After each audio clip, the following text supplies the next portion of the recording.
வங்கக்கடலில் மீன்பிடித்துக் கொண்டிருந்த ராமநாதபுரம் மாவட்டம் பாம்பனைச் சேர்ந்த 35 மீனவர்களை இலங்கை கடற்படையினர் கைது செய்த நிலையில் இலங்கை நீதிமன்றம் அவர்களுக்கு தலா 1.5 கோடி ரூபாய் அபராதம் விதித்துள்ளதாக வரும் செய்திகள் அதிர்ச்சி அளிப்பதாக கழக பொதுச் செயலாளரும் எதிர்க்கட்சி தலைவருமான எடப்பாடி கே பழனிசாமி தெரிவித்துள்ளார்.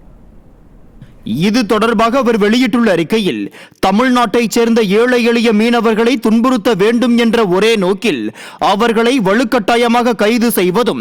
அதீத தண்டனைகளை விதிப்பதும் தமிழ்நாட்டு மீனவர்களுக்கு மொட்டையடித்து இழிவுபடுத்துவது என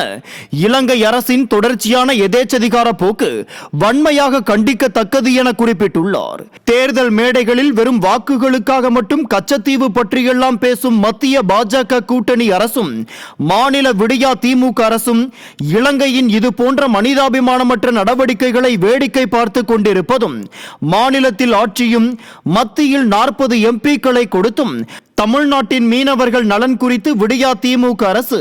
எவ்வித அழுத்தமும் கொடுக்காமல் இருப்பது மீனவர்களுக்கு இவர்கள் இருவரும் இழைக்கும் வரலாற்று துரோகம் என்றும் கடும் கண்டனத்திற்குரியது என்றும் கழக பொதுச் செயலாளர் எடப்பாடி கே பழனிசாமி தெரிவித்துள்ளார். உடனடியாக இலங்கை அரசிடம் உரிய பேச்சுவார்த்தை நடத்தி தமிழ்நாட்டு மீனவர்கள் மீது போடப்பட்டுள்ள அபாண்டமான அபராதம் மற்றும் தண்டனைகளை ரத்து செய்வதுடன் மீனவர்களையும் அவர் தம் உடைமைகளையும் உடனே விடுவிக்க உரிய நடவடிக்கைகளை மேற்கொள்ளுமாறு எதிர்க்கட்சி தலைவர் எடப்பாடி கே பழனிசாமி மத்திய மாநில அரசுகளை வலியுறுத்தியுள்ளார்.